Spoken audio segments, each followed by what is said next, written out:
দেখুন, এবারে আমরা ২০২৬ নির্বাচনে আছি এবং এই নির্বাচনটা পুরো প্রক্রিয়াটা নির্বাচন কমিশনের দায়িত্ব নিয়ে করছেন।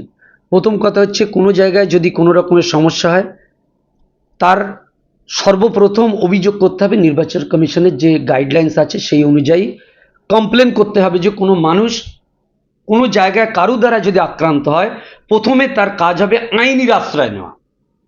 প্রথমে আইনের আশ্রয় নেওয়া উচিত এবং তারপরে যদি সেরকম মনে হয় যে আইন কাজ করছে না, তাহলে তার জন্য রাস্তা তো আছে। রাস্তায় জনগণের রাইট আছে, তার অধিকার, তার সমস্যা ফিরিয়ে নেওয়ার, আদায় করার। তো প্রথম কমপ্লেন থানায় করতে হবে আইনগতভাবে এবং তারপরে রাস্তায়ও প্রতিবাদ করতে হবে। তো আরাবুল ইসলাম বলুন আর পশ্চিমবাংলার যে কোনো জায়গায় বলুন, প্রথম কথা হচ্ছে ইলেকশনের সময় এই ঘটনা ঘটা উচিত নয়। মানুষ শান্তিপ্রিয়ভাবে ভোট দিতে চায়। ক্যানিংয়ে যে সমস্যাগুলো হচ্ছে, কেন হচ্ছে আমি বুঝতে পারছি না। তবে আমার মনে হচ্ছে যে ক্যানিংয়ে কিছু অশিক্ষিত, অসামাজিক কিছু লোকের কাছে নেতৃত্বর দায়িত্ব এসে গিয়েছে। শিক্ষিত ছেলে মেয়েদের কাছে যদি নেতৃত্বের দায়িত্ব থাকতো, তাহলে তারা সেই রকমভাবে সমাজটা চালনা করত। যখন গুন্ডা মোস্তানদের হাতে রাজনৈতিক ক্ষমতা চলে আসে, তখন তারা সেরকম করবে। যদি আপনি আমড়া গাছ রোন, আমড়াতলায় গিয়ে আপনি আমড়া পাবেন, সেখানে গিয়ে ন্যাংরা আম যদি খুঁজতে যান, আপনি পাবেন না। তো ক্যানিংয়ের অবস্থা ঠিক তাই, বা পশ্চিমবাংলার বিভিন্ন জায়গায় যে ঝামেলা যেগুলো হচ্ছে, দেখবেন বেশিরভাগ অশিক্ষিত নেতা নেতৃত্ব যেখানে আছে সেইখানে এই সমস্যা। তাই আমরা বারবার বলতে চাইছি আমাদের দলের পক্ষ থেকে যে সুসভ্য শৃঙ্খলযুক্ত নেতৃত্ব আমাদের গঠন করতে হবে এই বাংলার বুকে, আর সেই অভিযানে আমরা নেমেছি। না, পুলিশ প্রশাসন যে সব জায়গায় কাজ করছে না এই কথাটা তো আমি বলতে পারবো না। পুলিশ প্রশাসনের যতটা যেখানে যা পশ্চিমবাংলা, তা যদি হতো তাহলে 294টা বিধানসভায় বিভিন্ন রকমের সমস্যা আমরা প্রতিদিন দেখতে পেতাম। কিছু কিছু জায়গায় আছে হয়তো কিছু টেকনিক্যাল প্রবলেম থাকতে পারে, অনেক গ্যাপ কমিউনিকেশন থাকতে পারে, বা যাদের উপরে অ্যাটাক হচ্ছে তারা হয়তো ঠিকমতোভাবে অভিযোগ করতে পারছে না, তারা সেই হিসেবে কমিউনিকেশন করতে পারছে না, বা যেখানে গিয়ে বললে কাজটা হবে তারা হয়তো সেই কাজ করতে পারছে না। তবে ক্যানিংয়ের উপরে যে ঝগড়া ঝামেলাগুলো হচ্ছে, এটা আমি নিন্দা করছি। ক্যানিংয়ের মানুষকে বলবো, ভাই আপনারা সাধারণ মানুষ, শান্তিপ্রিয় মানুষ, নিজের ভোট নিজে দিন। ঝগড়া ঝামেলা অশান্তিতে যাওয়ার দরকার নেই। এক একটা জায়গার জন্য পুরো পশ্চিমবাংলার লোকের বদনাম হতে হচ্ছে। আর তৃণমূল কংগ্রেসের সাথী বন্ধুদেরকেও আমি বা নেতৃত্বদের কাছে আমি দাবি রাখছি যে তৃণমূল দলকে কোনো বিশেষ কিছু মানুষের জন্য একটা দল বদনাম হয়ে যাচ্ছে। অতএব যারা দায়িত্ব সম্পন্ন জায়গা আছে তাদের উচিত হচ্ছে যে এই বিশৃঙ্খল পরিস্থিতি যাতে না হয়, এবারে সুষ্ঠু স্বাভাবিকভাবে 2026 ইলেকশনটা হয়, তার জন্য সকলের ধ্যান রাখতে হবে। দেখুন, প্রথম কথা হচ্ছে, আপনি যেহেতু ভাঙড়ের বিষয় বলেছেন, ফার্স্ট আপনাকে বুঝতে হবে যে এই আম জনতা পার্টির যে প্রার্থী, তার রাজনৈতিক ব্যাকগ্রাউন্ডটা কি। সে আগে কিন্তু তার ব্যাকগ্রাউন্ড যদি আপনি খুঁজতে যান, দেখবেন যে তিনি নিজেই একজন তৃণমূলের কর্মী থাকবেন। তিনি কিছু পয়সা কামাই করবেন, এই তার প্রলোভন আশা ছিল। হুমায়ুনের কবির কাছ থেকে কিছু মাল ঝেঁকেছে, মানে টাকা ঝেঁকে নিয়ে এসে ক্যান্ডিডেট হয়েছে। তারপরে আবার যখন অন্য পার্টির কাছ থেকে ফের যখন সে কিছু আশা পেয়েছে, আকাঙ্ক্ষা পেয়েছে, ফের সেই দলে জুড়ে গিয়েছে। কিন্তু এই মানুষটার মুখ পেলে থাকে, সে দল ভালো মন্দটা পরের কথা, কোনো একটা নেতা যখন রাজনীতিতে প্রার্থী হয়, তার পিছনে অসংখ্য মানুষ কিন্তু জুড়ে যায়। সে তার সমস্ত মানুষের কথা চিন্তা করলো না।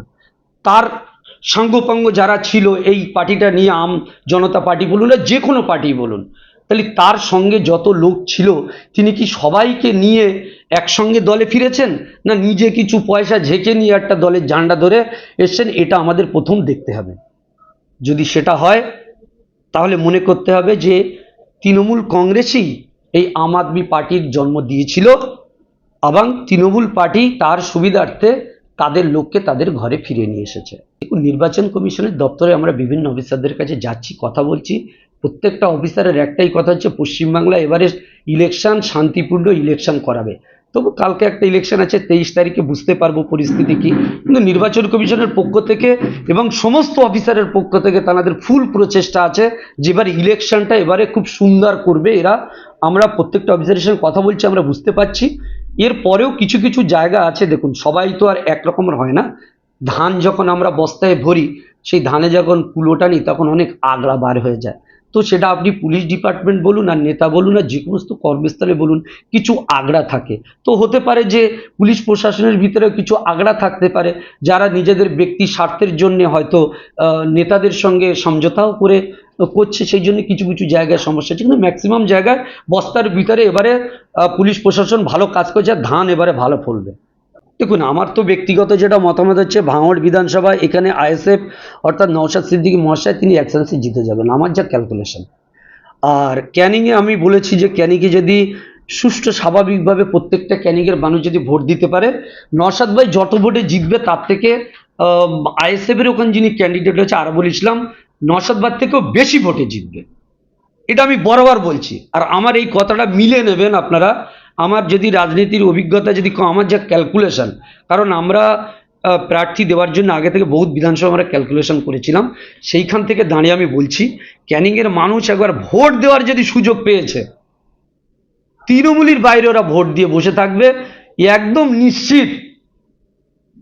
আর ক্যানিংয়ের নেতৃত্বটা বুঝেও গিয়েছে যে এবারে ভোট দিতে দিলে পুরো আমাদের ঝাঁপি খালি হয়ে যাবে, সেই জন্য ঝাঁপি বোঝানোর জন্য এই ক্যানিংয়ে এত গন্ডগোল হচ্ছে। আর দ্বিতীয় নম্বর হচ্ছে আপনি যেটা ভাঙড়ে বললেন, ভাঙড়ের বিষয় যেটা হচ্ছে নওশাদ সিদ্দিকী জিতবে, এই কারণে আমি বলছি, আমি কোন এমনি হাওয়ার কথা বলছি না।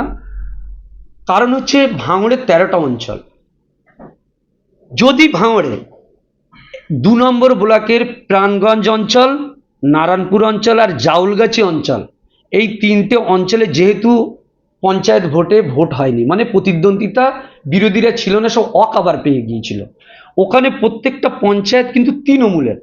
যদি ওখানে ভোট হয়, মানুষ যদি ভোট দিতে পেরেছে, ভোট যদি লুট না করতে পারে, তাহলে এখানে অ্যাকশনসে নওশাদ সিদ্দিকী যত ভোটে জিতেছিল আগের বারে তার থেকে বেশি ভোট এবারে জিতবে বলে এটা আমার ধারণা।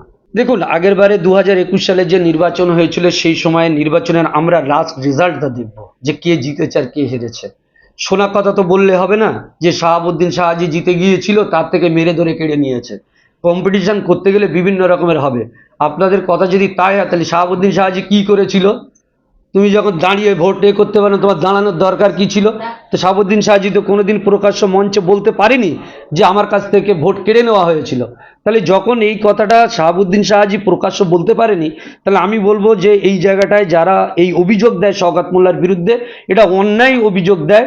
আমি বলবো যে শওকত মোল্লা তারা নিজের যোগ্যতায় জিতেছে, তারা যোগ্যতায় জিতেছে, মানুষ দিয়েছে, তার টেকনিকে সে শওকত মোল্লা জিতেছে।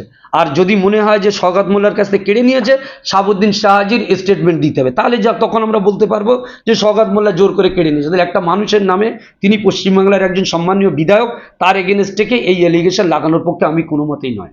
আমি সমর্থন করছি মানে তিনি একজন বিধায়ক, জনপ্রতিনিধি, সেই ক্যানিংয়ের তিনি বিধায়ক, তারা বিধায়কের যে দায়িত্ব তিনি পালন করার যাতে সেটা করবেন। ভালো যদি করেন মানুষ তাকে ভোট দেবে, ভালো যদি না করে মানুষ ভোট দেবে না। এ নিয়ে তো কোনো আমার কাউকে সমর্থনও করার না, কারণ বিরোধও করার নেই, কিন্তু যেটা সত্যতা সেটা আমাকে বলতে হবে। আমাকে তো বলতে হবে যে শওকত মোল্লা বিধায়ক, তিনি সার্টিফিকেট পেয়েছেন, তো আমি শওকত মোল্লাকে বিধায়ক বলবো।